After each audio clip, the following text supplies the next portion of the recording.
Hello everybody, welcome to the channel. In this video I'm going to talk to you about 3 most popular gums we use in cosmetic formulation and how they are used.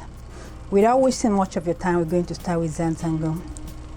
Xanthan Gum is popular with skincare products, okay? Very popular when you're making skincare products, and is an excellent thickener. Not only is it a thickener, it's also a polymer, okay? A polymer can help bond your skincare product like lotion, cream together to prevent separation. So this is how Xanthan Gum look. Basically, how do you use it? If you know, if you have a cosmetic formula, what you do is you use Xanthan Gum between 0.2 to 1%. Okay, sometimes most of the lotion we make, we use Xanthan Gum at 0.2%. So add Xanthan Gum to glycerin and mix the rest with your water phase ingredient. So that's how you use Xanthan Gum. Now let's go to Guar Gum. Guar Gum is also a thickener, and another good thing about Guar Gum is that it's a foam booster. You can use it to boost foam. So it's popular in rinse off product like soap and so on. Now a lot of people have issue with Xanthan Gum, and that's one of the video I'm going to do next. I'm going to show you how to properly mix Xanthan Gum, and I'm going to give you the exact measurement to use. Okay, so that will be my next video, so keep that in mind. So basically, how do you mix Xanthan Gum? It's also good to just take a little bit of your Xanthan Gum. As you can see, it's a bit different from I mean, not Xanthan Gum, I'm talking about Guar Gum. This is Guar Gum. It's different. If you look at both of them properly, they are different in that this looks more smooth and this looks a little bit more like powder. So this we use in shampoo, okay? We use it to thicken shampoo. You can also use it in when you are making creamy lotion, okay, or creamy body wash. So you can, when you use emulsifier and so on, a body wash with emulsifier, which is very possible, you can use this. If you use it for some surfactant, it's not going to stay stable. So that's why you should go for the cationic Guar Gum. I do not have that ingredient, so when I get it, I've already ordered that ingredient. When I get it, I'm going to show you how to use it. So when you're making shampoo, do not use regular Guar Gum like this. You're going to use cationic Xanthan Gum. It's more stable for surfactants, okay? When you use this for surfactant, it's not going to be stable, so don't worry too much about this. Okay, but the good thing is you can also use it to make gel, right? So that's about it for the second gum. How do you use it? Remember, just between 0.2 to 2%. Add it to the water phase of your formulation. Okay, it has to go into the water phase of your formulation for it to remain stable. So we've talked about Xanthan and Guar. Then finally, what I use mostly when making crystal clear serum is Hydroethyl Cellulose Gel.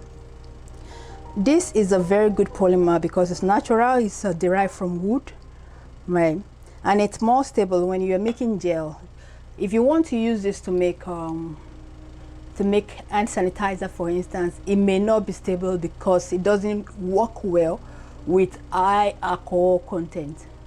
But if you use 70% isopropyl alcohol, for instance, it's going to be a bit more stable. But the stability it's not something you can bank on for hydroethyl cellulose. So how do you use hydroethyl cellulose? I've done a lot of video on this channel. If you're not a cosmetic formulator, you're not trained in cosmetic formulation, this might look like a joke to you, but hey, you must know cosmetic formulation to know how to use this. But in my upcoming video, I'm going to do a video on how to use hydroethyl cellulose to make a gel. Okay, hydroethyl cellulose, do not bother too much about mixing it in glycerin. Okay, the last 2 gum, Guar Gum and Xanthan Gum, you can mix them with glycerin, okay, to really dissolve well. But hydroethyl cellulose, if you mix it with glycerin, it's not going to fully hydrate. I've really tested this severally. It will not hydrate that much for you. So the best way to use hydroethyl cellulose is to let it stay in water for maybe 2 to 3 hours. Then you can come back and check it if you don't want to blend too much. Let it stay in water for like 2 to 3 hours. come back and check it, add more water. By that time it's already hydrated. Add more water, blend, blend, blend, check, add more water until it's stable. That's how to. So but I'm going to use this also to make a gel. So in my upcoming next 3 video, I'm going to use these gums, okay, to make gel for you. So you're going to see exactly how I use them to make gel, and I'm going to include the recipe. I know some of you have been asking me for a recipe, but my previous video I did it for cosmetic formulators that know how to use this, so I just do it, I just show it to them. But in my next 3 videos, I'm going to make a gel with xanthan gum, okay, I'm going to make a gel with guar gum, then I'm going to make a gel with hydroethyl cellulose. So when you want to make your own gel, you can follow the same instructions. So that's about it for this video. These are the most popular gel gums, okay. They are also called polymers. These are natural polymers we use to make skincare, organic skincare products. There's another cellulose called hydromethyl cellulose, but that is no longer natural. As you can see, this is derived from wood. Hydromethyl cellulose has certain component of methanol in it and other components that are not considered natural. So that's why I personally do not use hydromethyl cellulose for formulation. So thanks so much for watching this video. So stay tuned for my next 3 videos on how to use these amazing polymers to make gels, okay, for skincare and hair care products. They will also include recipe.